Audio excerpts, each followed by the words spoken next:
Lívia Lira, alagoana, médica, tocadora de piano Jura? nas horas vagas e uma pessoa que busca uma vida com bastante sentido, com uma jornada de empreendedorismo aí bem extensa. E muito autoconhecimento. Muito autoconhecimento. Desde cedo. Desde bem cedo. Minha mãe me enveredou no autoconhecimento, eu tinha uns 12 anos de idade. Fazia terapia e alguns processos de autoconhecimento, dentre eles, pode falar? Pode? Processo Hoffman, quando eu tinha 18 anos. Aqui a gente pode acabou tudo. de descobrir que a gente é processado. E foi algo que me trouxe uma caminhada com uma busca sempre por passos com muito sentido, sabe? Que não é fácil, que a gente se perde para se achar, mas que vale muito a pena, né? Você tem irmãos ou irmã? Tenho um irmão. Um irmão. Um irmão advogado. Quando você fez o Hoffman, você aprendeu sobre pacto? Eu aprendi sobre pacto, que a gente cria pactos na nossa vida. Sim. E eu criei um pacto para tentar mostrar para minha mãe que eu não era idiota por tudo que aconteceu comigo. Você fez algum pacto na sua vida? Porque você é muito bem sucedida no que você fez, né? Não é qualquer pessoa que consegue se formar em medicina, construir o que você construiu e ter sucesso nesse segmento, né? Esse foi seu pacto? Foi meu pacto. Foi? Foi meu pacto. E tem um preço, né? Ah, então. É muito, né? Tem um preço. Tem um preço. Qual foi o preço? Que eu acho de levar as coisas muito a sério. Esse é um preço que acaba levando um peso de ser bem-sucedida, de ser reconhecida, de ter o olhar de aprovação do outro. Eu acho que isso é um preço muito alto e que conscientemente eu venho desconstruindo para as coisas ficarem mais leves, sabe? Então, eu acho que a caminhada de empreendedorismo me trouxe essa possibilidade de falhar várias vezes. Então, me fez crescer muito. Então, o meu pacto, assim, a minha força é a criptonita também, né? Então, acho que isso me fez crescer também e hoje consegui suavizar mais dentro disso, especialmente por ter conseguido conquistar algumas coisas. Tô longe de ter conseguido, principalmente, gerar o impacto que eu quero, mas penso que isso me permite também sossegar agora e buscar algo que preencha mais, sabe? Quando que você decidiu na sua cabeça que você queria ser médica? No leito de morte da minha avó, quando eu tinha 7 anos de idade. Foi a maior sensação de impotência da minha vida. E vendo aquela situação, eu tinha um pacto de que, na época, era assim, ser médico era a coisa mais difícil e desafiadora que eu conseguia enxergar com 7 anos de idade. E minha avó teve um tumor cerebral, então ela estava em estado terminal. E eu falei assim, talvez se eu fosse médica eu conseguisse salvar. E ali eu fiz um outro pacto, né? Quantos anos? 7. 7 anos de idade. 7 anos de idade. Você já era uma boa aluna? Você sempre foi uma boa aluna? Na verdade, eu sempre fui, hoje, olhando para trás e com um diagnóstico recente de um TDAH, eu sempre fui uma aluna, eu sempre consegui ter foco no que me interessava. Eu era hiperativa e agitada, mas sempre tirei notas boas, sabe? Então, assim, eu sempre consegui compilar conhecimento, aplicar e dar certo.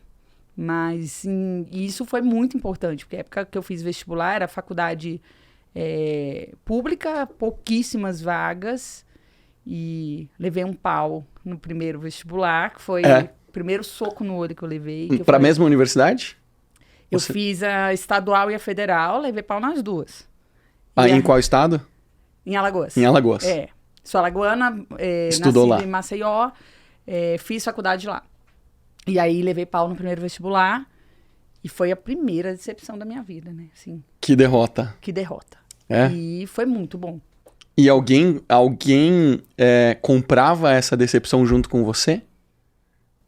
Meus pais. Compravam. Eles entendiam que você tinha que ter passado. Acho que mais acolher do que cobrar, na verdade. Não eram exigentes? Não. Eu acho que sempre foi uma exigência. Eu já era tão exigente comigo que eu acho que nem rolava deles aumentarem esse peso, sabe? Acho que Normalmente eu acho que eu também me tornei muito exigente comigo mesmo. E só depois de um tempo que eu entrei no autoconhecimento que eu fui perceber o que era essa exigência, né? Que eu fui entender que era meu pacto e etc. Quando que você percebeu que você tinha essa exigência consigo mesmo, assim? muito nova, viu? Desde Acho cedo, que assim? sim. Porque quando eu era nova, eu nadava. Fazia natação. Até os 15 anos eu nadava. E na natação era um negócio assim... Era muito louco. Porque eu ia fazer uma competição... Parecia que eu tava indo pra fila da forca. Eu sofria. Você nadava, não é? Eu fui atleta, fui. Então, aí tem aqueles banquinhos Que a gente ficava das séries esperando. que a gente vai esperando e pulando, né? Aquilo ali era morte pra Era? mim. Você ficava nervosa? Nervosa, porque eu tinha que baixar o tempo, tinha que ganhar, era uma cobrança muito grande. Então, o esporte me trouxe essa percepção muito grande. E a minha mãe via meu sofrimento, tanto que tem uma coisa que é cravada pra mim, que é assim, não importa, tá aqui o seu tempo do cartão, baixa o teu tempo, esquece os outros. Mas eu não conseguia. Quem dizia isso? Minha mãe. Ela dizia. Porque ela via que você era super ansiosa. Eu sofria, ansiosa, desde criança, entendeu? Era sofrido. Então, o esporte me ajudou muito nessa autopercepção. Mas aí é uma caminhada da vida para ir desconstruindo isso e trazendo mais leveza, né? E o esporte deve ajudar muito nessa questão da hiperatividade, porque você gasta energia, né? Total. Eu hoje, assim, se eu não tiver rotina, eu não sou uma atleta. Na verdade, eu malho mais para minha mente do que para qualquer coisa. Mas se eu não tiver uma rotina, eu desorganizo completamente, assim. Fico ansiosa, não tem jeito. É o que eu te falei. O diagnóstico TDAH, o médico falou assim, esquece, você não vai tomar medicação, você já sobreviveu, viver bem dá trabalho. Tem que malhar, fazer atividade física, comer bem e seguir uma rotina de sono e tudo mais, senão você vai pirar. Quando que você descobriu o TDAH? Tem 3 anos, bem na pandemia. Puxa, super recente. É. Por que você foi atrás disso? Bem, porque se eu não tiver rotina... Eu empaco numa ansiedade, eu só consigo focar naquilo que realmente me interessa, então um hiperfoco muito grande. Ou seja, o que você gosta, você mergulha a fundo. Exato. E ninguém te tira a sua atenção. Exato, e aí eu acabava procrastinando muitas atividades, isso atrapalhava os resultados, gerava mais ansiedade, ficava num ciclo que é terrível. Então, na pandemia, quando eu fiquei extremamente ansiosa, muita gente ficou, né? Então, acabou que eu fui procurar ajuda. Porque deve ter parado pra você totalmente? Total. Desliga o consultório. Total, fechou tudo. Ninguém aparece. Tudo, e foi na época, assim, porque eu terminei a residência há 10 anos atrás. Porque eu fiz faculdade em Maceió e terminei a faculdade e falei, vou fazer cirurgia. E fiz cirurgia geral em Belo Horizonte. Quando eu terminei, eu falei, vou fazer vascular, quero tratar varizes. Nascia uma nova forma de tratar varizes e tudo mais. E eu estava já em Belo Horizonte. Agora eu esqueci por que eu estava dizendo isso. Eu também me perdi aqui, mas não tem problema. Mas você contou que você fez cirurgia geral e depois você fez uma segunda especialização. Você chegou a atuar nessa especialização? De cirurgia geral? Geral, só plantões na época da residência. E assim que eu terminei, eu já engrenei em outra residência de cirurgia vascular e para tratar varizes. Daí eu lembrei, quando veio a pandemia, eu vinha num processo de construção da minha carreira e de um consultório sozinha e levando porrada. E 4 anos antes da pandemia, eu falei assim, eu vou me organizar para deshospitalizar meu paciente, que é uma tendência nos Estados Unidos, na Europa e tudo mais. Quando veio a pandemia, eu estava com tudo pronto para deshospitalizar o paciente. Só que, um pouco antes da pandemia, foi quando as coisas estavam engrenando. Aí veio a pandemia, puf. Porrada. E aí isso me gerou uma ansiedade absurda. E aí foi aí que eu fui procurar... Não, mas com razão, né? Com certeza. Mas você nem sabia, então, o que você foi descobrir. Você descobriu lá. Porque você foi, tô ansiosa. tá fogo aqui na pandemia, Exato. não tô conseguindo avançar. E na avaliação, o cara falou, não, você tem todos os indícios de alguém que tem TDAH. Caraca, mas você me disse que já que viveu, porque você entregou muita coisa, né? O TDAH, muitas vezes, ele é uma confusão maluca. Você conseguiu progredir, você conseguiu ter sucesso na sua vida e chegar até aqui. Tanto que ele falou, não vamos tomar nada, né? Sim. E você tratou como? Vamos lá. Na medicina tem um volume de informação absurdo que você tem que saber. Tanto para passar na faculdade, passar na residência e para estruturar e conseguir aplicar esse conhecimento nos pacientes. Então, nessa trajetória, eu falei assim, não, eu tenho que aprender a aprender. Então, esse foi um ponto, assim, que foi uma virada de chave muito intuitiva. E eu comprei um livro de mapas mentais, do Tony Buzan. Que legal. E aí, canetinha colorida, e fui... Eu tenho meus mapas mentais até hoje, umas pastinhas, assim. Hoje eu uso alguns aplicativos de mapa mental, mas eu consegui ir estruturando o conhecimento, informação. Isso desde o começo da faculdade? Desde o começo. Então, isso me ajudou muito. Rotina me ajudou muito. Eu sempre fui muito obstinada. Eu sabia onde eu queria chegar por conta do meu pacto, que eu fiz um pacto que eu daria certo. Um pacto positivo, que é importante, né? Exato. Porque tem gente que cria o pacto negativo e se afunda, né? Isso. Se afunda nas drogas, vira um rebelde, o filho rebelde da família, né? A ovelha negra da família. Exato. Então, assim, isso daí me ajudou muito, muito. Então, assim, mas eu acredito que o fato de ter um hiperfoco também criou direção. E aí, nessa direção, no meio do caminho, as coisas começaram a perder um pouco de sentido.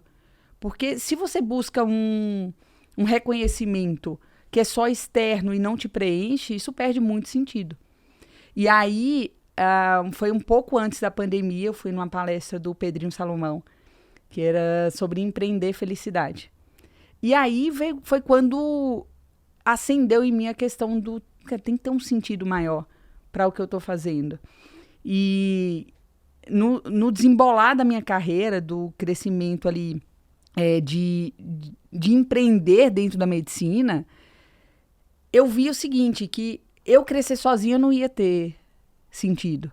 O que significa eu crescer sozinha? Significava o seguinte, eu atender os meus pacientes, ou até ter pessoas atendendo para mim e gerar impacto para aqueles pacientes que eu atendo. Era pouco para mim. Então, assim, o fato de eu dar certo, eu conseguiria ajudar outras pessoas a também encontrarem um caminho que fizesse sentido para elas. Não é dar certo de qualquer forma. E quando você diz pessoas, são os pacientes ou outros médicos assim como você? Outros médicos como eu. Outros médicos. Então, dentro de uma caminhada de crescimento, de metodologia, de atendimento, eu consegui replicar isso e ajudar outras pessoas a encontrarem um caminho com sentido também.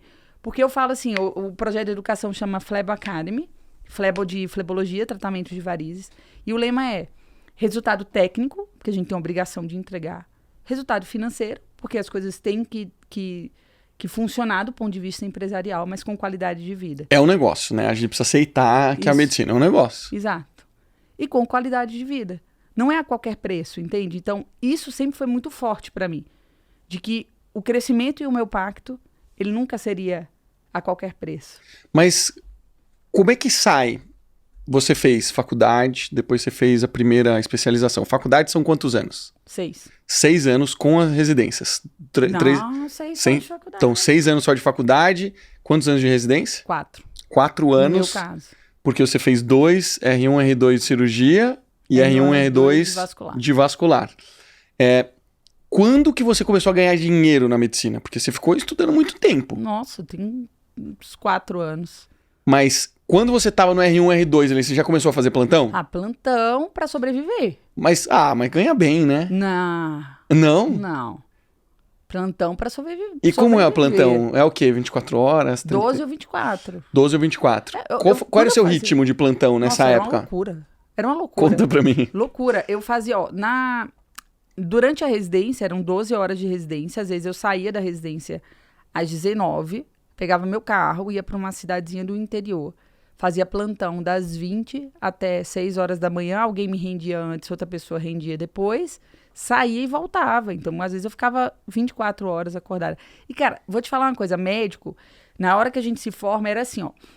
Eu dava plantão, vamos supor, de segunda a sexta, de manhã, e à noite eu dava plantão, vamos supor, quarta e sexta, à noite. Final de semana de 15 em 15. Se aparecesse um plantão na terça, sabe qual é o pensamento? Não, eu tô livre. Não Dormir acredito. em casa não era uma coisa... E a gente fica nessa engrenagem louca por muito tempo. E daí, quando você sai da engrenagem do plantão, muitas vezes você entra na engrenagem do convênio. E aí a vida não é tua. E como eu passei 10 anos, 6 de faculdade, 4 de residência,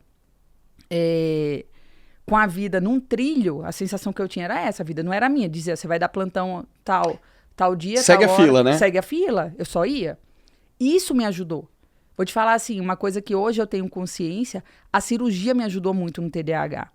Porque a cirurgia você tem que seguir um passo a passo neurótico. Então, assim, da montagem do material, a preparação do paciente, é um ritual. A higienização, a preparação. Rituais Sensacional. organizam a mente. Então, assim, eu falava assim, gente, eu não podia fazer outra especialidade, porque eu ia ficar muito, muito perdida, porque a minha mente é muito criativa. Entendi. Então, a cirurgia me deu chão. E aí eu consegui seguir. E aí, esses 2 anos que você fez a primeira de cirurgias, eu imagino que você começou a fazer plantão de cirurgia. E Sim. quando você entrou e começou a fazer a especialização de vascular, você continuou fazendo cirurgia geral? O plantão de cirurgia geral, porque Plantão. eu ainda não tinha especialização, né? E aí, quando eu terminei a residência de cirurgia vascular, eu falei, bem, porque a cirurgia a residência de cirurgia vascular é super pesada. É numa abordagem arterial, de hospital, de trauma, de aneurisma, é outra vertente, são 2 vertentes. O que você vê no hospital, assim? O que pra gente ficar mais palpável? Eu sei que você falou algumas coisas, mas quando você tá lá no hospital, porque a gente conhece muito a parte estética, né? Sim. Especialmente as mulheres que estão escutando, e boa parte que escuta a gente é mulheres. Mas o que mais além disso vocês tratam? A parte vascular arterial, obstruções arteriais de carótidas, de aneurismas de aorta, obstrução dos vasos arteriais nas pernas, que pode causar amputação. Então, igual faz bypass no coração e faz ponte de safena Sim. no coração, faz na perna também. Então, questões de repercussão do diabetes. Então, a gente cuida... A especialidade é muito ampla, cuida de uma parte de Então tem muito de doença crônica. Crônica, exato. Bastante. E tem uma outra vertente, é uma especialidade muito dinâmica, e foi o que me fez escolher também. Então disfunções metabólicas em geral, obesidade, diabetes, pré-diabetes, resistência insulínica, colesterol, Tabagismo, tudo. Tudo, no fim das contas, acaba impactando, né? Com certeza, na saúde vascular de uma maneira geral. E aí tem uma outra vertente do tratamento de varizes. E o tratamento de varizes a gente não vê basicamente na residência. Então, quando eu terminei a residência, eu tive que fazer outra formação. Entendeu? Que é mais estético? Na verdade... Ou não? Não. Varizes é uma doença crônica que tem repercussão estética. Então, são quadros que podem aparecer simplesmente uma queixa estética. Quando eu falo simplesmente, não é banalizando, porque repercussões estéticas causam problema de autoestima, que causam problemas mentais, emocionais, que repercutem de forma muito séria na vida das pessoas. Então, não estou banalizando nesse sentido. Mas caminhando para o que pode acontecer, sintomas de peso, cansaço, inchaço na perna e avançando em último grau, um risco maior de ter uma úlcera na perna, ferida na perna. Então, Caramba. é uma doença que precisa ser cuidada. Tem pacientes que só têm o quadro menos avançado com repercussão estética e que não se incomoda, mas ainda assim precisa buscar uma assistência, porque eu falo que varizes é como se fosse uma parede infiltrada. Uhum. O que está ali na pele é só um sinal estético de algo que pode estar atrás. Então, a gente tem que fazer uma avaliação muito detalhada e nesse sentido, eu escolhi, quando eu terminei a residência, eu falei, não, eu quero tratar esse segmento da cirurgia vascular. Aí que você se aprofundou, decidiu se aprofundar aqui. A parte de trombose também, imagina. Também. Você sabe que recentemente, um parênteses aqui na nossa conversa, recentemente a Renata estava indo viajar para os Estados Unidos para fazer um curso, ia ficar um ano nos Estados, uma semana nos Estados Unidos, ia E aí ela decidiu fazer um exame, porque a gente sempre faz exames recorrentes. E ela não estava se sentindo muito bem. E aí voltou o exame dela, o dímero super alto. Aí, cara, vai falar com o nosso médico. O médico pediu para repetir o exame e no dia seguinte, tinha dado 2.500. No dia seguinte, 3.500. Chocante. Assustado pra caramba, vou fazer exame pra tentar garantir que não é trombose. Aham. Não descobrimos o que foi. Ela foi para os Estados Unidos, tava bem, eliminou a trombose, viaja, tá tudo certo. Voltou, fez o exame de novo. 5.000. 5.000 dímero. E aí? Não, a gente tá desesperado que até agora a gente não descobriu. Estamos virando ela do avesso. É porque o dímero ele sobe com uma Muitas infecção, coisas, né? inflamação, é um exame muito inespecífico. Ele é um exame de triagem, na verdade. Pois é, um dos indicadores é caso a gente tenha trombose, né? Mas isolando trombose, até hoje a gente não conseguiu fechar o diagnóstico. Ela fez 1 milhão de exames. Estamos até hoje tentando fechar o diagnóstico, mas até agora não descobrimos o que é. Mas foi assustador, porque isso tem relação muito com o seu universo, né? Sim, total. E eu imagino que na pandemia, assim, ficou... Eu lembro que quando eu ouvi falar dímero pela primeira vez foi na pandemia, porque o pessoal começou a falar, nossa, tem que tomar cuidado com o dímero, porque tá dando muito caso de trombose, tá dando muito caso aí por causa da vacina. E essas notícias correm, às vezes sem fundamento, com fundamento. Eu falei, vamos descobrir o que é isso. Aí que eu fui estudar para descobrir o que era esse universo. Esse é um dos indicadores importantes que você olha, né? Com certeza. Porque o dímero ele sobe quando tem algum processo inflamatório, infeccioso e também em quadros de trombose. O Covid faz o dímero subir. O Covid, porque é uma... Sim. E sobre a vacina aí não tem grandes... Ainda não tem evidências, não tem né? muita evidência, enfim. E aí, voltando então, nesse parênteses. Você começou a gostar deste universo de varizes. Como é que você sai do seu ritmo de plantão, que você já estava ganhando seu dinheirinho, segundo você, sobrevivendo, duvido que era isso. Não, de verdade. Olha só, quando eu saí da residência e eu já dava meus plantões e eu precisei muito durante toda essa caminhada, desculpa aqui, perder para ganhar. Sempre.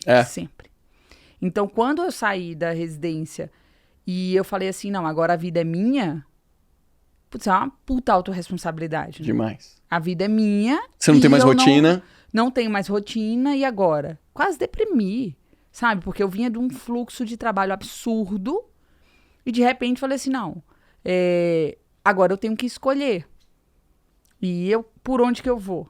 E aí é um momento que você não tem paciente, eu não tinha dinheiro e ainda não era boa tecnicamente, eu tinha que ficar muito boa tecnicamente para eu conseguir pacientes e aí ter um retorno financeiro e a coisa ir crescendo, né? Você não conseguiu, durante a residência ou durante os seus plantões, fazer algum grupo de pacientes para você ter um consultório? Não, porque são realidades completamente distintas. O meu universo era um universo de atendimentos de plantão, de urgência, do SUS. O mundo do consultório privado é completamente diferente. Outro público. Completamente diferente. Como é que sai dessa corrida dos ratos, corrida dos ratos, é isso. E tem muitos colegas médicos que vivem essa corrida dos ratos. E assim, quando eu falo de uma estruturação de carreira, a carreira médica, eu acredito que qualquer carreira, a base é técnica, né? Todas. Então, assim, o pilar de baixo é técnico. E esse é um cuidado que eu penso, especialmente nessa geração atual, que é mais ansiosa ainda e quer resultado muito rápido. Se inverte a pirâmide, você corre um risco absurdo de construir uma carreira que vai desmoronar e você expõe o seu paciente a um risco também. Porque quando a gente fala de medicina, a gente fala de vida, né? Uhum. Então, eu respeitei muito a minha curva de aprendizado. E aí que eu te falei, assim, essa curva de aprendizado, uma vez que eu tive que estruturar conhecimento, eu estruturei uma forma de aprender e foi quando eu estruturei uma forma de ensinar. Uhum. E ensinar as pessoas a fazerem... o meu professor de piano fala assim, toque simples, mas toque fácil, mas toque certo. Toque simples, mas toque certo. Então, você não pode começar com um caso mais complexo, você vai começar com o mais simples mesmo. Então, eu respeitei muito isso. Então, no início, eu fazia atendimentos no SUS, que eu tinha um volume grande de pacientes, então eu tinha acesso e eu tinha, em todo esse período do SUS, eu tinha pessoas que eram mentores que estavam ali junto, então eu operei muito tempo com outras pessoas e aí eu fui aprimorando até eu me sentir igual andar de bicicleta. Então você foi buscar a prática. Isso, a Eu prática. precisava me tornar confiante para a prática do que você Esse é o queria, do lema seu do sonho, Flavour né? Academy, da teoria à prática efetiva. Legal. Senão você fica na obesidade mental. É tanto conhecimento, Você se perde. se perde. Então, a estrutura limpa ali o que de fato você precisa para ter uma prática efetiva. Aí, beleza, estruturar a técnica. Só que aí, eu trabalhava no SUS, eu tinha acesso a um fluxo de pacientes, eu tinha uma equipe ali, mentores que me ajudavam nos casos difíceis e também com quem eu operava junto até igual bicicleta, você tira uma rodinha, tira outra, até que foi pedalando sozinha e ganhando confiança. E paralelo a isso, eu subloquei um consultório. Legal. Há 10 anos atrás, eu busquei um processo de coach, ninguém sabia o que era coach. E aí eu fui ligando no Google e encontrei um processo de coach. Ele falou assim, Lívia, sua gaveta mental, ela é desorganizada. E por isso você é criativa. Mas não gaste energia organizando sua gaveta. Tenha pessoas ao seu redor. E aí eu sublocava uma sala. E aí eu vou te falar o que eu faria de diferente há 10 anos atrás. Agora, mas antes me conta uma coisa. Quando você falou vou sublocar, você de fato pegou uma sala full time ou você pegou tipo um dia por semana, 2 dias por semana? Cirurgia plástica maravilhosa. E no processo de coach, 6 meses antes, eu tinha desenhado o que eu queria. A sala era exatamente daquele jeito. E eu comecei a atender lá, mas eu não tinha paciente. Não tinha um volume de paciente ainda. Então, eu tive que ir gerando paciente, começar um posicionamento há 10 anos atrás em rede social, fazer um site. Isso tudo sem grana, entendeu? O meu primeiro site eu que fiz. Entendeu? Eu abri lá e fiz do jeito que conseguia, com as informações básicas, mas eu comecei. E aí, eu sublocava essa sala. Daí, nesse período, eu entendi... Eu achei que eu precisava de um espaço só meu. Mas, na verdade, eu precisava de pessoas para me ajudar. Hoje eu enxergo isso. Então, eu poderia ter ficado naquela sala mais tempo, enquanto eu me aprimorava tecnicamente. E aí, depois, eu ia ter um volume maior de pacientes, eu mudaria ali para uma sala minha, com um custo maior, com uma responsabilidade muito maior. Porque esse primeiro passo para o médico é muito difícil. Muito. Porque usualmente ele não tem receita suficiente, ele não quer se comprometer com um custo fixo, né? Então, hoje, obviamente, você tem soluções. Eu tenho um amigo que é dono da Livance, não sei se você conhece a Livance. Livance é um consultório sob demanda. Sim. Né? Então é maravilhoso. Antes não tinha isso. Hoje você resolve, você ajuda o médico que está começando. Mas quem não tem essa possibilidade, porque talvez não tenha Livance na cidade dele, ou nunca teve essa possibilidade, é um desafio, né? Total. É um desafio de você falar, o que eu vou fazer? Talvez eu não tenha recursos financeiros para dar esse passo, né? Hoje eu falo o seguinte, uma dica que eu dou para quem é médico, quer sair dessa corrida de rato e quer estruturar. Primeiro que você vai ter que dar um passo, você vai ter que correr risco caso você queira esse caminho. Aí você vai ter que dosar o seu nível de ímpeto empreendedor, quanto que você aguenta emocionalmente também essa caminhada. Mas uma dica prática é o seguinte, sublocar um espaço seja legal, que você consiga trabalhar ali e tenha uma assistente. Mesmo que seja uma assistente, você diz, é secretária? Uma secretária, mesmo que seja uma assistente que fique remota parte do tempo. Mas eu falo o seguinte, cria uma atmosfera de uma clínica, mesmo sem você ainda ter toda a questão da gestão de um espaço, de questão de vigilância sanitária, de gestão de estoque, de gestão de pessoas. Porque, principalmente se você ainda está imaturo tecnicamente, sua energia tem que ser para você ficar muito bom no que você faz. Por que você considera que isso é importante nessa fase? Para dar essa sensação de que você já entendeu o que é que você vai encontrar pela frente? Em que sentido? Você está sugerindo que o médico já faça essa estrutura logo desde o começo, né? Para ele viver o que é uma clínica, ter a secretária. Porque assim, tem vários perfis, né? Tem pessoas que gostam de trabalhar num plantão, no hospital, Acabou o plantão, Marcelo. Acabou. Fechou. Passa o plantão para um outro colega. Você vai para casa, você não tem treta para resolver.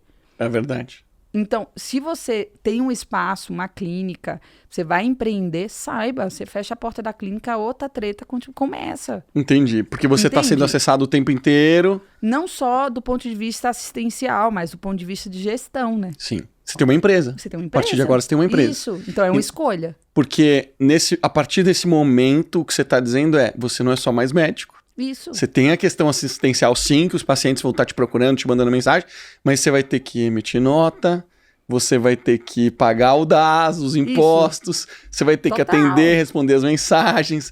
É muita coisa, né? Sim, você sai da residência, você tá perdido. Aí você pode virar um médico assistente. Um médico assistente de uma equipe.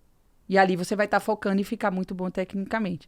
Aí você fala assim, não, eu quero dar mais um passo. Ok, você vira um médico parceiro de um espaço. Então, você subloca um espaço e você já ganha uma autonomia em relação à sua agenda, em relação a... Você vai sublocar ali aquele espaço. Então, você vai ter que captar seus pacientes. Então, entende?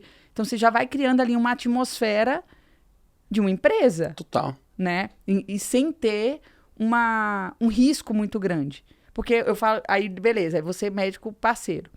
Aí você dá um passo a mais. Você vira... um médico empreendedor, dono do seu espaço, caso você decida isso. Aí o próximo passo é ser um médico empresário, você vai gerir outros colegas, você vai ter um espaço maior e tudo mais. À medida que você vai crescendo, óbvio que você pode ter um rendimento maior, você ganha autonomia, mas você aumenta muito seus riscos, necessidade de capacidade de gestão de negócios, de pessoas e tudo. Então é uma escolha. Né? E você precisa se preparar para isso. E primeiramente você precisa decidir o que você quer da sua vida. Isso. Porque você não pode ser médico full time tendo uma estrutura desse porte que você está falando. Isso. Você quer ser dono de várias clínicas? Ótimo. Mas quem vai tocar? Esse tipo de coisa não dá para terceirizar, né? Você é dono de várias clínicas, como é que você vai fazer isso? Quem vai contratar? Quem vai gerir? Quem vai fazer o financeiro? Quem vai comprar as coisas? É muita coisa. E não deve ser uma decisão fácil. Eu vivo isso todos os dias, porque eu trabalho muito com médico, e eu vejo que o médico vive uma luta interna, e alguns deles até decidem ignorar. Não olha, delega tudo, terceiriza tudo, aí não sabe o que está acontecendo na clínica, não sabe se está ganhando dinheiro, se não está ganhando dinheiro, o que eu acho que é um risco, né? Precisa enfrentar esse tipo de coisa, né? Claro, porque na verdade eu falo o seguinte, a decisão de subir um degrau, ela tem que, é o que a gente estava conversando, tem que pesar entre... o que você aguenta, mas você não pode pegar leve demais com você. Senão você vai ficar frustrado. Então, é ser muito realista, dentro do cenário que você vive hoje. Você está feliz? Porque quando eu terminei a residência e eu me vi numa encruzilhada, eu olhei assim, o que eu quero para minha vida? Eu, Lívia Lira, pessoa física. Porque eu vou encaixar a minha vida profissional nisso. Então, a bagagem de autoconhecimento que eu tinha me guiou muito. Então, eu sabia que eu queria uma caminhada de empreender, eu queria uma caminhada de progredir, me sentir melhorando todos os dias. Então, é algo que me move muito. Está dentre os meus valores, assim, a verdade e melhorar, progresso, assim. Me sentir melhorando todos os dias nos mais diversos aspectos da minha vida. E isso me fez tomar uma decisão. Não, eu quero ter um consultório. Eu quero... Porque a caminhada do empreendedorismo, ele te faz crescer como ser humano. E se não fizer, não tem nenhum sentido, né? Então, a decisão de ir para frente e desfazer esses nós, vem muito assim, você vive angustiado e frustrado, desfaz esse nó. Você vai ter que caminhar aqui para ir melhorando. E é justamente nesse ponto que o projeto de educação, além da parte técnica, tem esse encaixe, sabe? De trazer essa desconstrução. Você percebe que os médicos tropeçam muito nisso? Totalmente. A gente tem uma formação muito falha em relação a isso, Marcelo. A gente tem uma formação completamente técnica. A gente sai para o mundo e fala assim, mas ninguém me contou que era assim. E aí eu bati muita cabeça. Então eu olho para trás, eu vejo um caminho trilhado. Então, tanto na especialidade, como desde que eu saí da faculdade. Então, tem uma caminhada que hoje eu consigo ajudar muitos colegas que com pequenos baby steps mesmo, sabe? Porque eu sei que tem soluções macro, robustas, mas muitas vezes o que a pessoa precisa é uma coisa. Vou te dar um exemplo. Gestão de estoque. É uma dor. Quando a gente está... quando eu sublocava, era terrível, porque eu chegava lá e falava, meu Deus, não tá faltando tal coisa. Eu tenho atendimento amanhã. E vai aquela confusão para matar. Eu falo, se você está nessa fase, você tem uma maletinha onde está seu material, você tem que fazer gestão dessa maletinha. Porque enquanto você não fizer a gestão dessa maletinha, que seja um caderninho Cícero na tabela de Excel, você não vai conseguir ter uma clínica organizada. Então, dentro do que você tem, o que você pode fazer de melhor? É esse o lema, né? E, cara, eu duvido que a grande maioria que está nessa corrida de ratos esteja feliz nessa corrida de ratos. Então, tem que pagar um preço para ter uma liberdade depois, entendeu? Com certeza. Você começou a trazer seus primeiros clientes como? Qual foi a sua estratégia? Primeiro, eu atendia lá no SUS e aí eu sublocava numa clínica de cirurgia plástica. Então, a minha primeira estratégia foi o network entre os outros colegas que tinham especialidades em comum, então me indicavam. E eu sempre fui muito neurótica com excelência, com entrega, com experiência do paciente. Então, eu falo que a minha carreira ela foi em espiral. Quando eu ainda estava melhorando tecnicamente, eu tinha poucos pacientes e a experiência tinha um nível muito semelhante. Eu melhorava tecnicamente, então a questão de valores, a questão de uma equipe, a questão de estrutura vinha junto. Então, a indicação e depois eu falo da captação à fidelização. Então, o paciente que senta na minha frente, eu falo para ele assim, o teu problema hoje não é mais seu, ele é nosso. Você decidiu que você vai sair daqui pelo menos com um peso menor nas costas e você decidindo fazer o tratamento comigo, esqueça, o seu problema não é só seu mais, ele é nosso. E o que eu precisar fazer para aquele paciente ficar satisfeito, eu vou fazer. Então, desde o início, a minha curva de aprendizado sempre foi minha. Uma insatisfação do paciente, ela era minha até ele ficar feliz. Então, assim, eu sempre guiei em falar assim, não, vou impactar, transformar e deixar o paciente feliz. Então, isso é muito valioso. Então, e é raro. É raro, né? É raro. Você conheceu a Bianca Ladeia, ela veio aqui e ela me falou que você foi um case.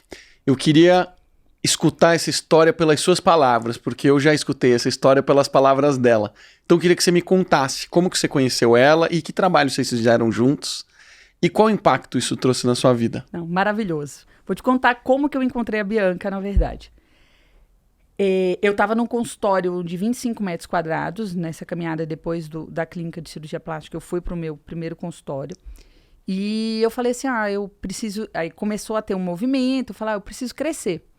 Eu sempre tive a teoria do vácuo, que você tem que crescer um pouquinho antes da coisa encher demais para criar espaço para continuar o crescimento. Afinal, sou apaixonada por progresso. E nessa, eu aluguei a sala do lado, chamei umas arquitetas, e uma arquiteta foi lá e desenhou um projeto. E foi uma caminhada até esse momento, Marcelo, assim, de muita abdicação. Muita. Vendi o carro, tinha um estilo de vida mais tranquilo, deixei de viajar, abri mão de muita coisa, abri mão de muito autocuidado, inclusive, para fazer as coisas acontecerem. Entendeu? Afinal, eu não vim de uma família que tinha grana sobrando, que me aportou o início de carreira. Não, foi suado. E aí, quando eu abri o projeto, eu olhei aquele projeto e eu falei assim, mas eu não tenho roupa para isso. Foi essa sensação, sabe? Eu não tô pronta para entrar nesse lugar. Porque o projeto já elevava a sua clínica para um patamar mais robusto. Super alto nível, isso. Chique. Aí eu olhei assim, eu falei, não, mas eu não tem como. Aí eu falei assim, eu não vou fazer isso comigo. E eu tenho esse estalo na minha mente algumas vezes na minha vida, especialmente em pontos de inflexão. Eu falei, eu não vou fazer isso comigo. Eu vou me esperar. É essa a sensação. Aí eu falei assim, não, eu vou cuidar de mim primeiro, vou dar um tempo nesses investimentos, e aí eu botar no Google, não sabia nem o que eu estava procurando. Porque não se falava em gestão de imagem como fala hoje. É verdade. E aí eu fui, procurei e encontrei a Bianca no Google. Aí eu falei assim, vai ser essa aqui, essa menina tem a cara de chata, bonita, arrumada, ela que vai me ajudar. Aí fiz uma reunião com ela, tal, e a gente começou o projeto, desenhou um projeto doído, falando de autoconhecimento, assim, é um projeto, assim, literalmente você se vê na frente do espelho. E no processo de autoconhecimento, você muda de dentro para fora, e o que eu entendi no processo dela é que o de fora para dentro te sustenta. Às vezes você muda de fora para dentro, às vezes de dentro para fora, e você vai equalizando isso, né? E aí, nesse processo, a gente já tinha, eu acho que uns 6 meses de processo. Aí eu peguei o projeto de novo, falei, não, 6 meses de processo com ela? Aí eu falei assim, eu peguei o projeto de volta, aí eu olhei assim, eu falei assim, mas esse projeto não cabe na minha vida mais. Eu quero um melhor do que esse aí. Porque eu já tinha dado passos que me sustentaram de fora para dentro, para eu poder ter uma direção de dentro para fora, entende? Uhum. E aí eu chamei outras arquitetas, eu rasguei o projeto. Chamei outras arquitetas, as arquitetas tiveram uma puta sensibilidade de falar assim, o que você quer não é nesse prédio, porque o paciente desce num estacionamento que não é do prédio, vai andar nesse paralelepípedo, se tiver chovendo, se não lá, elas pensaram em toda a jornada do paciente. Elas falaram, tem uma sala lá no prédio, que é aqui perto, onde era o escritório delas, e aí eu fui lá, e a gente começou a desenhar todo um projeto muito encaixado com o que eu me enxergava, como eu me projetava. E aí sentou eu, a Bianca, as arquitetas, e desenhou um negócio assim que ficou bem a minha cara, que foi a segunda expansão. Aí depois teve mais uma expansão. Teve mais uma depois dessa? Então, foi um processo que ele não é rápido, ele é doído, como ela diz, é caro. É caro, é doído, não é rápido, mas é libertador. Porque eu acho que eu fui tomando posse de mim, entendeu? E isso é... Putz, hoje assim, eu fui aprendendo. Eu vou para um lugar, eu acordo de manhã, eu olho minha agenda, eu sei o que é que eu vou ter, o que é que eu vou atender. Se tem primeira consulta, qual é o paciente que eu vou atender, se é um dia mais pesado, que eu precise ir um pouco mais confortável, ou não. Se eu tenho um happy hour no final do dia ou não. Então, assim, é uma coisa que o guarda-roupa, ele traz muito isso. Ele traz um reflexo da tua vida, né? Tem um livro que eu sou apaixonado, o Essencialismo. Sim. Sabe, que mudou minha vida também. E ele fala muito disso, né? Então, eu via meu guarda-roupa, era uma completa confusão de uma falta de entendimento de quem eu era. Então, era desconectado a mensagem que eu passava sobre mim, entende? O trabalho da Bianca envolve, obviamente, a parte que a gente está enxergando, mas muito além disso, né? Total. Não é só o guarda-roupa, né? Não. Ela fala sobre muito etiqueta, sobre como você fala, sobre se portar. Conta um pouquinho mais, assim, quais elementos foram os elementos mais impactantes para você? Sabe o meu pacto de agradar? Sim. Era o que me prejudicava muito. Ela detectou isso rápido. Detectou isso muito rápido e foi me trazendo elementos de ter coragem de me posicionar, de ter coragem de desagradar. E igual a escadinha do empreendedorismo até você virar um empresário, é a mesma coisa. Foram passos de desconstrução e de, inclusive, aguentar desagradar. E eu lembro um filme, eu não lembro exatamente qual foi o filme que eu assisti, na pandemia, e o cara falava assim, você quer ser amado ou impactar? Aí eu falava assim, gente, é isso. Porque não é sobre não querer ser amado, não nesse sentido. Mas você não pode buscar amor no lugar onde você tem a possibilidade de impactar. E isso pode acontecer, pode ser uma consequência, mas não pode ser o core das tuas ações. Entende o que eu estou dizendo? Então tem que... uma vez que você se propõe a se impactar, e eu tenho um lema na vida que a gente tem a obrigação moral de exercer nossos dons nesse mundo, você tem que estar pronto a não agradar. Não é ser escroto, arrogante e achar que não ter humildade para aprender, não ter humildade de ouvir, não ter humildade de saber que você também erra, que às vezes você não age de uma maneira legal, mas que o impactar vem muito do desagradar também. Então, ela me ajudou muito nessa construção de uma aceitação de quem eu sou, mas de ferramentas de posicionamento mesmo, assim, real. E isso, no fim das contas, é o que cria a percepção de diferenciação. Total. E que as pessoas olham pra você e falam, nossa, olha que diferente. E, na verdade, não é diferente. É que você colocou pra fora quem você realmente é. É autenticidade. Autenticidade, exatamente. E a autenticidade exige muita coragem. Porque a coragem de não se preocupar com o que os outros vão dizer de você. Essa que é a questão, né? Sim. O que as pessoas vão dizer de mim? Não importa. É isso que eu acredito. É ético? Tô ofendendo alguém? Tô fazendo algo que não deveria? Não. É o que você acredita? Então segue. Independente do que os outros vão dizer, né? Sim. Chegar nesse nível que você chegou não é fácil. Não é. E é um exercício diário, Marcelo. Isso é todos os dias. Porque somos humanos e não é incomum eu ter uma voz que me sabota, né? E que tem medo de desagradar, que tem medo de se posicionar. E eu acho assim que cada novo passo são passos que são no detalhe, mas que levam a um nível de exposição maior, né? Então, e tem um ponto aí que também que é o seguinte, é você ter coragem de não agradar, mas também, vou te falar, a maior coragem que eu tive na minha vida nos últimos 2 anos, desacelerar. Desacelerar. Me explica melhor isso. A gente está num mundo a régua de produtividade é muito alta. Então, toda hora a gente quer produzir muito, entregar muito, se expor muito, aguentar esse nível de desagrado muito grande. Mas nem sempre a régua de um não é a tua régua necessariamente.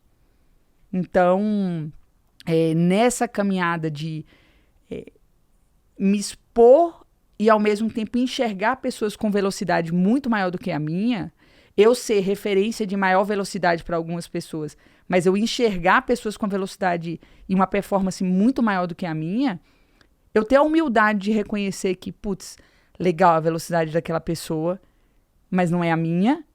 Isso me traz empatia, porque tem uma velocidade menor do que a minha, e tá tudo bem. E eu aceitar isso é o que eu falo assim, a cadência de paz. Nem na zona de conforto, que é frustrante, você não exerce os seus potenciais, mas se você vai rápido demais, você sucumbe emocionalmente. E eu me via numa montanha-russa de, às vezes, resultados sensacionais, mas que não duravam tanto. Então, eu diminuí a energia e aumentei a cadência. Entendeu? Sim. E isso me ajudou muito a... Eu acho que talvez abrir mão um pouco de um pacto infantil e conseguir ter uma entrega e uma vida mais suave, menos ansiosa, com uma rotina mais calma e tirando o foco um pouco da vida profissional e trazendo para minha vida pessoal também. Então, de não abrir mão de certas coisas, tipo, eu preciso alguns dias na semana ter uma manhã mais lenta. Eu sou uma pessoa que eu sou vespertina. Então, eu não consigo começar muito cedo. Então, o clube das 5 da manhã, que me perdoe, eu não faço parte desse Eu não sou desse grupo. Não sou desse grupo. Então, assim, eu fui entendendo o que é peculiar a mim e como, dentro desse mundo que te leva para um furacão, conseguir recuar um pouco, sabe? E isso não é fácil. É mais difícil do que se expor. Porque a gente se compara o tempo inteiro e às vezes a gente acha, talvez eu esteja fraco demais. É isso. E não é isso, porque todo mundo Às tem vezes limite. né? Às vezes a gente é. pega leve demais Às vezes também. E eu acho que entre ir nos extremos, encontrar Exato, é isso. uma cadência mais... É o que eu digo assim, isso serve para a empresa e isso serve para a vida pessoal. Existem dois extremos, o extremo do caos e o da ordem. Nenhum dos dois é bom. Nenhum dos dois vai te resolver a vida, porque existem duas constantes importantes na vida. A primeira constante é que independente da sua situação, independente da sua situação financeira, da sua condição social, sempre vai haver dor e incerteza, sempre. São duas constantes da vida. E quanto antes a gente aprende sobre isso, melhor, porque a gente aceita isso como uma realidade. E Sim. poucas pessoas entendem isso. E já que elas não entendem, elas entram em extremos de caos e de ordem em busca de sair da dor e da incerteza. Então, o equilíbrio é o que vai trazer essa paz pra gente. Não é que você não vai ter caos na sua vida. Você vai, mas você não vai estar totalmente no caos. Você tem que ter um pouco de caos. Sim. Você precisa ter um pouco de instabilidade, porque é a instabilidade que te move. puxa. É a instabilidade que te dá energia. Por outro lado, se você começa a entrar demais na ordem, você começa a viver uma vida muito morna. E esta vida vai te trazer, sim, uma ansiedade, uma depressão, uma tristeza, um vazio. Então, no meio do caminho, que é o caórdico, é o que traz o equilíbrio para a sua vida. Só que precisa vir junto com a aceitação de que sempre vai ter incerteza e sempre vai ter dor. Sim, sensacional. Eu consigo visualizar na minha vida exatamente isso que você está falando.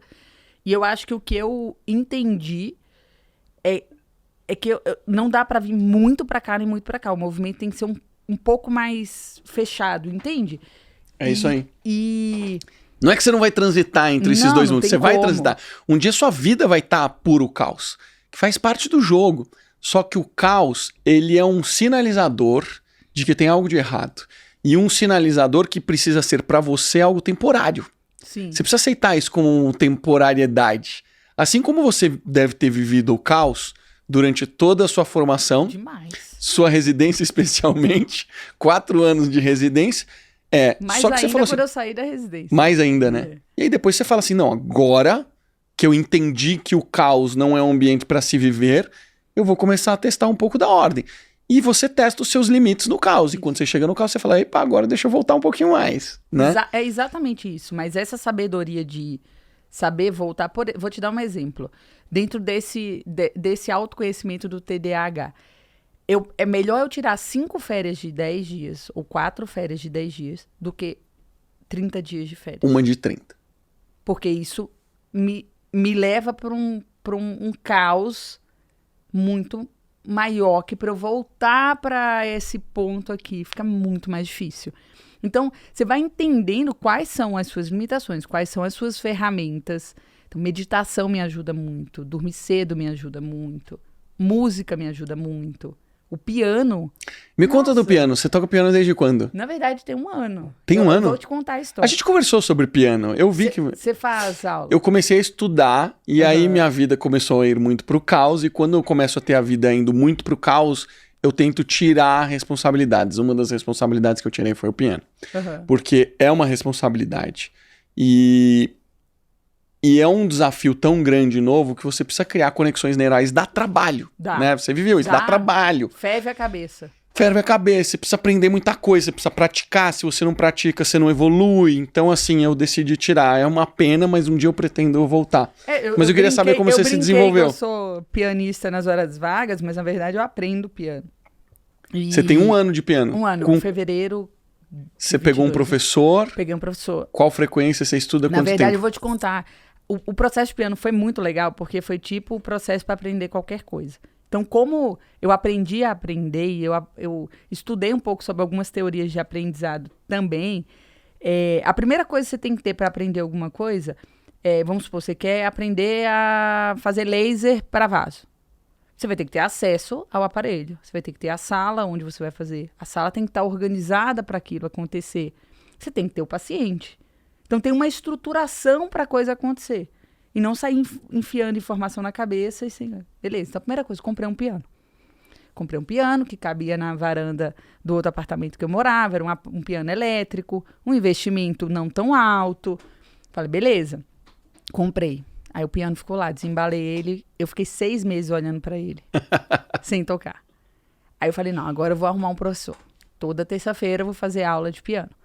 Aí começou. E aí ele tem uma didática e uma forma de ensinar que é muito favorável à forma como eu aprendo. Foi sabe? presencial? Aulas presenciais. Presencial. Eu já tinha feito aula de teclado quando eu era criança.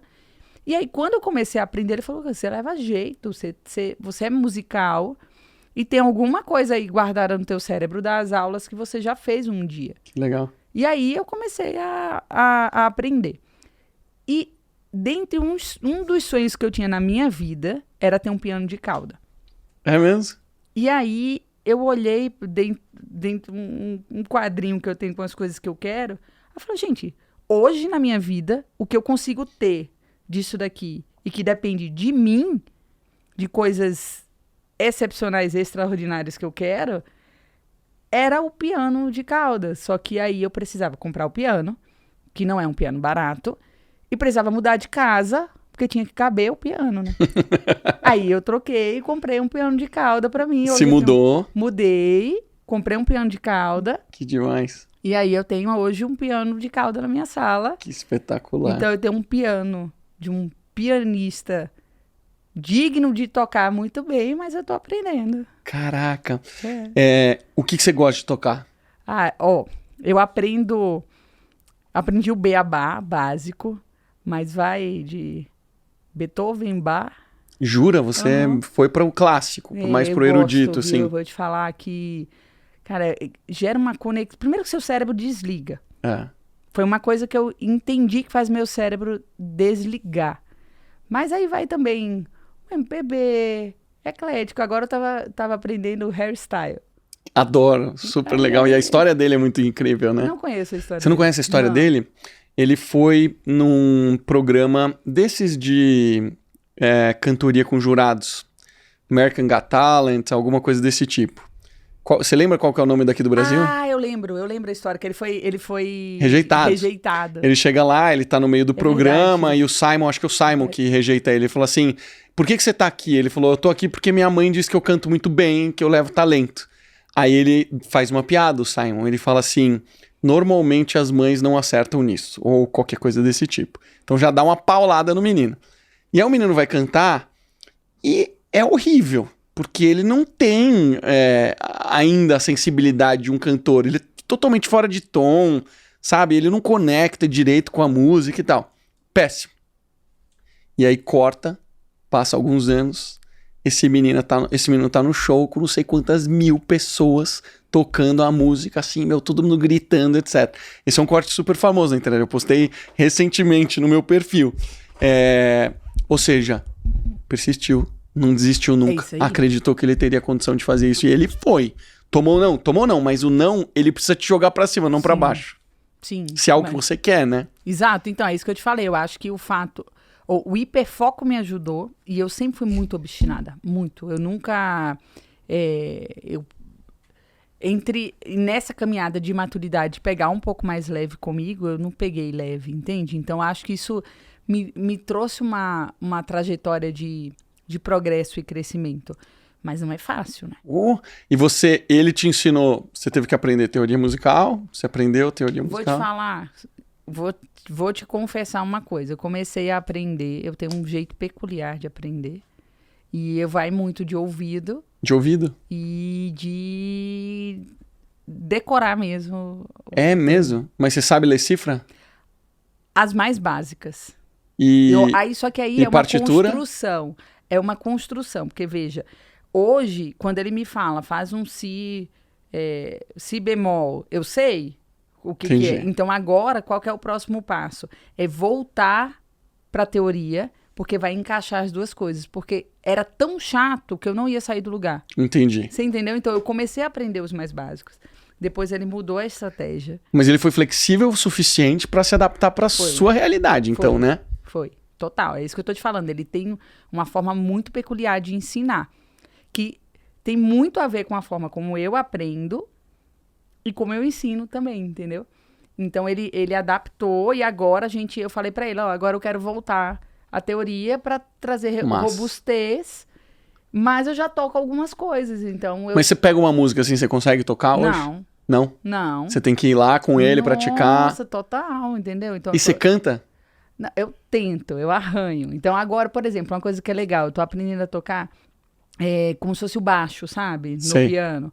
Então, é mais fácil e te permite cantar. Então, É uma os delícia. vizinhos odeiam lá em casa, com certeza. Um dia, até 10 horas que pode, sei lá, acho que era 9h05. Aí o interfone tocou aqui, ó.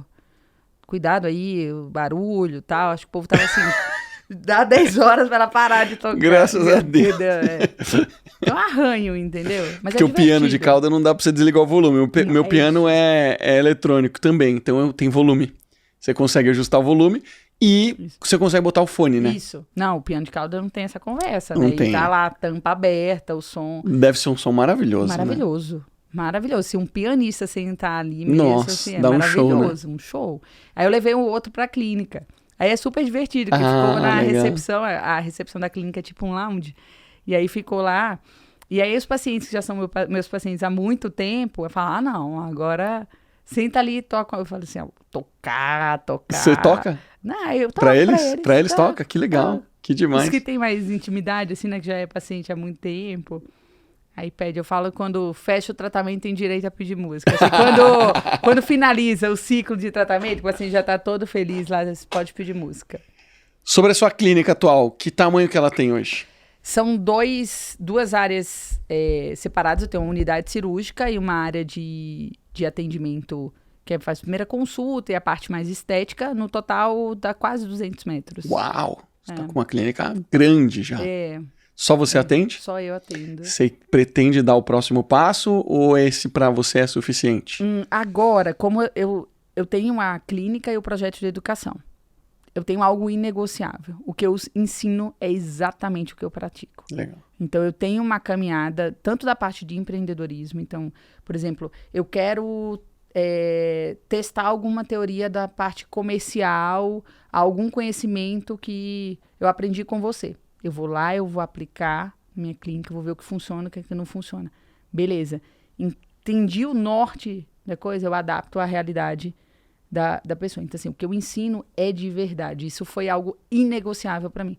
Tem que ter vivido. Tem que ter vivido. Não é o que muita gente faz por aí, que lê 2, 3 páginas de livro e já tá ensinando. Não. Então, assim, tem vivência. Isso me deixa muito confortável, porque pensando que eu sou alguém que importa ao longo da vida, a exposição sempre foi um desafio, ser de verdade me conforta. Entende? Sim. Então, me traz muita tranquilidade. Então, hoje, eu divido meu tempo na clínica e no projeto de educação. Então, hoje, o foco agora é expandir o projeto de educação. Demais. Que estou indo para Portugal amanhã. Você falou que é demais. Vai para onde? O projeto para Coimbra. Coimbra? Vai ser em Coimbra. E a gente tem uma plataforma online, um app. E o processo de educação me encanta muito, sabe? Ver a implementação acontecendo, o crescimento acontecendo. É muito legal ver a coisa se replicando, sabe? Então, a gente tinha uma plataforma, migrou para uma outra plataforma que o processo de como é que eu te falo? De assiduidade do aluno nas aulas e o progresso. Do engajamento. Do engajamento. O engajamento não estava tão legal e não tinha um ambiente confortável de discussão, então era às vezes WhatsApp, Instagram, e aí não ia ficar sustentável, entende? Aí a gente criou um app, então o app, a trilha de conhecimento super organizada, aí o engajamento fez isso. É mesmo. Impressionante, e tem uma comunidade super legal, então a gente tem um ambiente muito seguro e confortável para discutir caso clínico, para expor casos que não deram muito certo, dúvidas, então um ambiente de troca muito rico, que a gente se sente confortável, inclusive, para vulnerabilizar ali e ter troca com os colegas, sabe? Você me falou que esse é um nicho que não é um dos maiores nichos da medicina, né? Não é. Somos mais ou menos 4 a 5 mil vasculares no Brasil. Você sabe quantos médicos tem no Brasil? Eu já esqueci esse número. Não sei, mas cresce assim absurdamente Deve todos ser os anos, tipo uns 50 mil a mais por 50 ano. mil, Eu ia chutar que tava na casa das centenas de milhares. Eu não sei esse número Eu exato, também mas não são lembro agora. muitos. Ou seja, vocês são um nicho pequeno, mas é legal que é uma necessidade muito grande, né? Total. De você ter esse grupo de pessoas que conseguem se apoiar, se desenvolver. Sim, de uma comunidade mesmo ali. E o que é mais legal é que as pessoas que estão ali, obviamente não vai fazer sentido para todo mundo, são pessoas que querem melhorar. Cada um no seu tempo, cada um no seu ritmo, Uhum. e que querem uma caminhada de uma carreira com muito sentido. Que legal.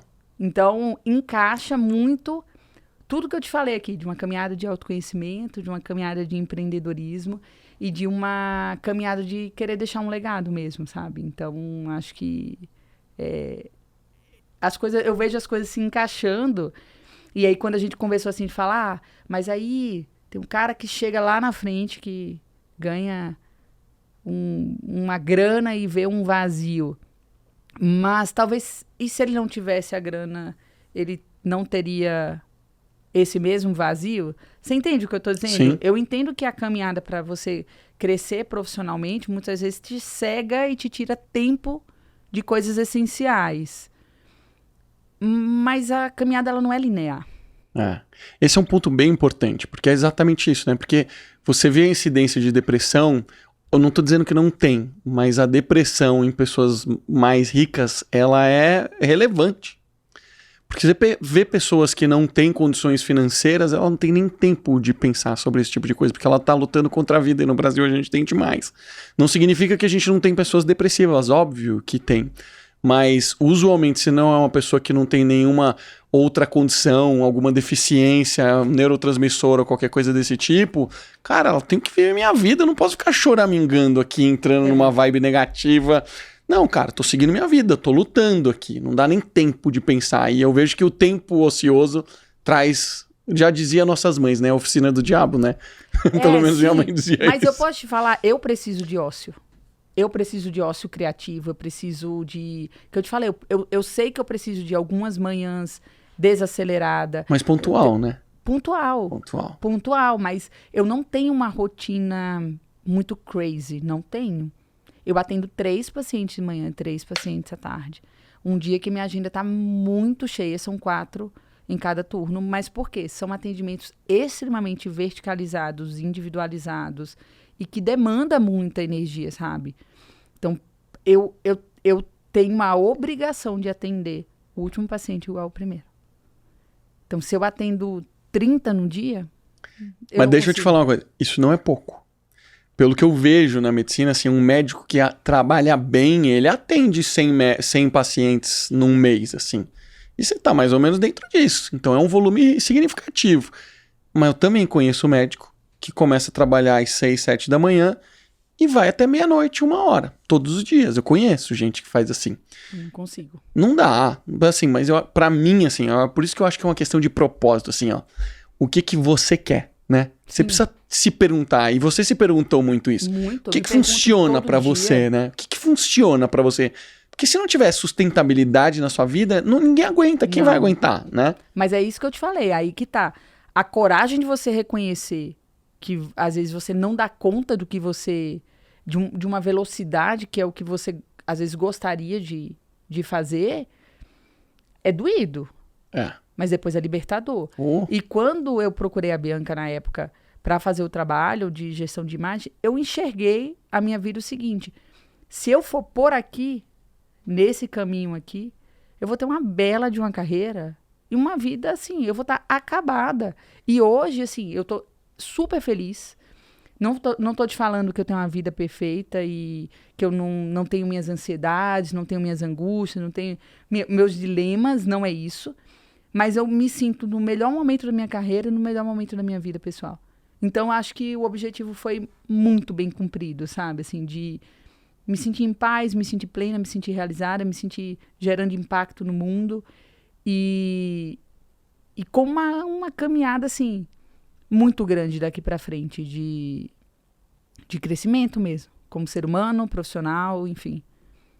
Acho que... Esse é um ponto tão importante que eu fico pensando, né? Porque muitas pessoas se preocupam em ganhar dinheiro primeiro. E nem sempre chegam a essa conclusão que você chegou. E quando ganham dinheiro vão buscar isso. Às vezes nem descobre como descobrir isso. Que é como você falou, eu preciso buscar algo que eu nem sei como é que eu busco. Exato. Né? Então é legal você ter conseguido chegar onde você chegou, onde você conquistou a sua liberdade financeira, mas você entende o que é importante. Você dá o devido valor ao dinheiro. Que não é colocar ele no último degrau do pedestal.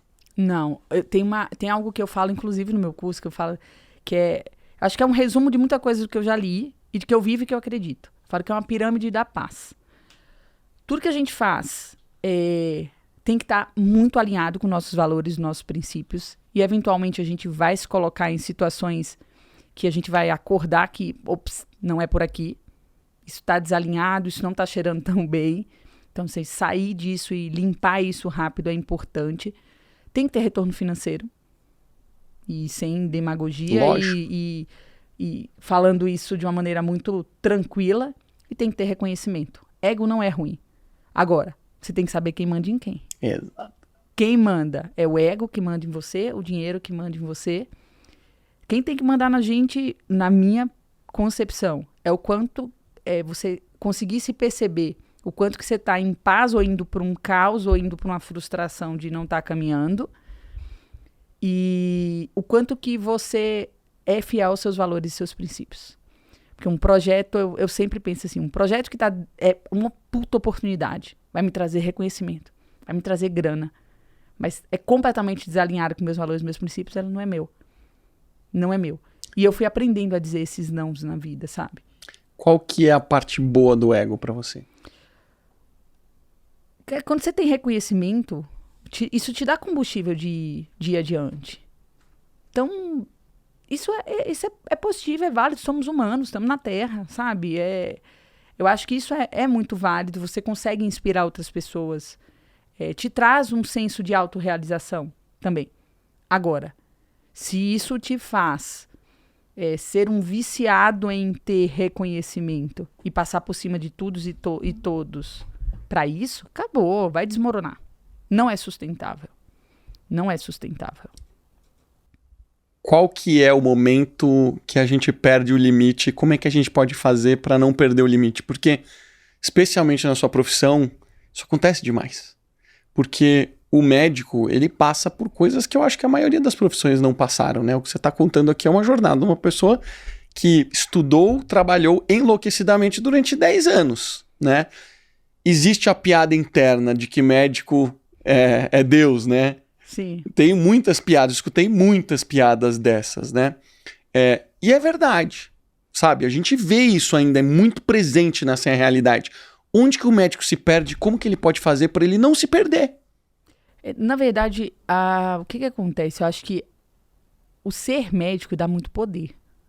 Dá muito poder porque se você tem um problema e você sabe que eu sou especialista e mesmo que eu não seja, eu pareça ser, você vai se entregar ao que eu te falar. Verdade. Então isso tem um poder muito grande. E para mim, sempre, desde os 7 anos de idade, no leito de morte da minha avó, no dia que eu decidi ser médica, para mim esse poder, ele tá num patamar assim, a minha responsabilidade, ela vai estar sempre muito maior. A naturalidade e o reconhecimento de dizer, isso eu não sei, ou eu não sou a melhor pessoa para fazer isso, aí eu vou te falar o que me veio na minha mente. Foi uma pergunta que eu sempre me fiz.